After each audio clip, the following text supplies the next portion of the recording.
Welcome to The Explainer. You know, political science loves to put leaders in boxes, but what happens when a leader just refuses to fit? Today, we're diving into a really fascinating satirical study that suggests a whole new way to look at modern politics, and it all revolves around one pretty wild word. Okay, so let's get right into it. The key word for today is tergiversation. Yeah, it's a mouthful, I know. Basically, it means to flip-flop, to backtrack, to constantly change your mind. And according to this satirical piece, it's not just a word. It's the master key to unlocking a whole new style of political performance. The author of this piece argues that, old labels like populism or nationalism, they just don't capture what's going on anymore. So to really get it, they propose a brand new field of study, Tergiversation Studies. And yeah, it's exactly what it sounds like. A field dedicated to figuring out how someone can face in three different directions at once and somehow still convince everyone they're moving forward. All right, so let's get into what this new field of study is all about. The really crucial thing to grasp here is how the source frames this whole idea. It's not about being inconsistent or making mistakes. No, the argument is that this is a deliberate governing philosophy. The constant motion, the perpetual change, that's the whole point. So at the core of this whole satirical theory is this concept the author calls situational truth. The idea is that your positions are, well, they're completely fluid. And according to the insiders in this fictional administration, they don't change for political reasons or even strategic ones. Nope. They change for what they call energy reasons. Basically, truth is whatever feels the most dynamic and exciting in that exact moment. Okay, so that's the theory, but how does it actually work day to day? Well, the source paints this picture of a daily memo that goes around this fictional White House. It's not an agenda, it's not a briefing, they call it the daily pivot. And its one and only job? To announce which of yesterday's deeply held positions are now totally reversed. And this is where it gets really interesting. Look at this detail from a supposedly leaked memo. The subject line alone tells you everything you need to know. Ukraine clarification update version 12.4. Version 12.4.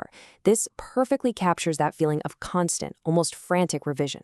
This isn't just the first time they've had to clarify things, it's just the latest in a really long line. In this slide just brilliantly illustrates that 180-degree turn. The memo apparently says that what was a tremendous idea yesterday is today premature, overgenerous, and possibly Canadian. I mean, you can't make this stuff up. The official guidance is to just deny the whole thing ever happened, and then get ready for a unity handshake later in the day. It's just wow. So this idea isn't just limited to internal memos. The source says it extends right into foreign policy. They satirically call the administration's global strategy kinetic flexibility. It basically suggests that huge international decisions are made with the same kind of spontaneity you'd use to pick a shirt in the morning. And get this, according to a fictional official in the article, their policy towards entire countries is basically like a daily weather report. Diplomatic cables apparently now come with these emotional weather reports. So alliances, rivalries, they can all change just as fast as the weather, all depending on the mood that morning. This quote from the source really it captures the whole essence of this communication style perfectly. I said bunker busters. I didn't say which bunker or which bust. Maybe a metaphorical bunker. You see, even the most serious concrete statements, like threatening to use massive weapons, are presented as totally open to interpretation. The words themselves become elastic, meaning one thing now and maybe something totally different, or even metaphorical a minute later. So, okay, how on earth do you communicate this constantly shifting reality to the public? Well, the source introduces us to what it calls the theater of the absurd, otherwise known as the daily press briefing, a place where the goal isn't really to inform, but just to keep the whole spectacle in motion. The article claims that the daily briefing kicks off with this amazing paradoxical statement from the fictional press secretary. It just sets the stage perfectly, telling reporters that, hey, contradictions aren't just possible, they are now official policy. Everything is true, even the parts that completely contradict each other. Now, to manage all this constant change, the press office in this article has to invent some new tools for the job. And my personal favorite is the Retroactive Prediction Statement, or RPS.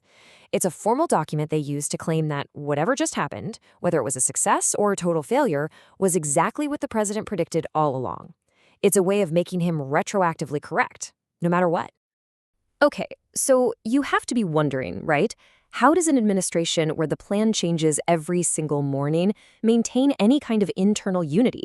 How do you keep morale up? Well, according to this source, The solution isn't about getting everyone on the same page policy-wise. Nope.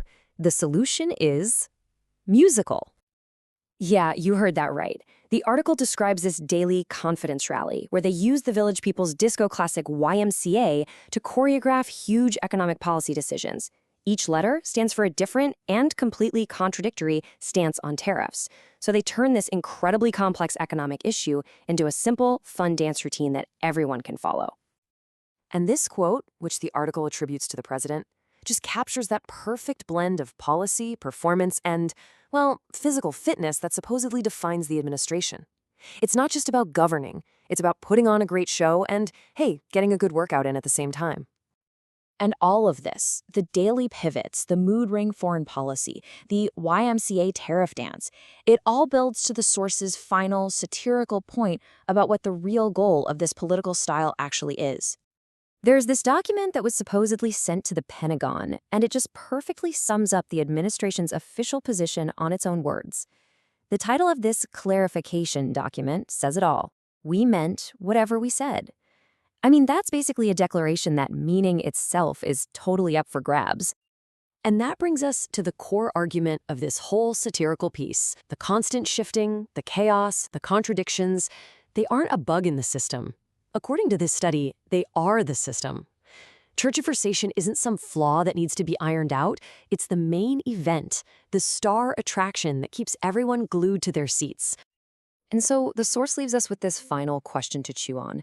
It's really asking us to think about that blurry line between governing and just pure entertainment. If the performance of politics becomes more captivating than the actual results, does policy itself just become another form of theater? It's a pretty provocative thought for our very spectacular times.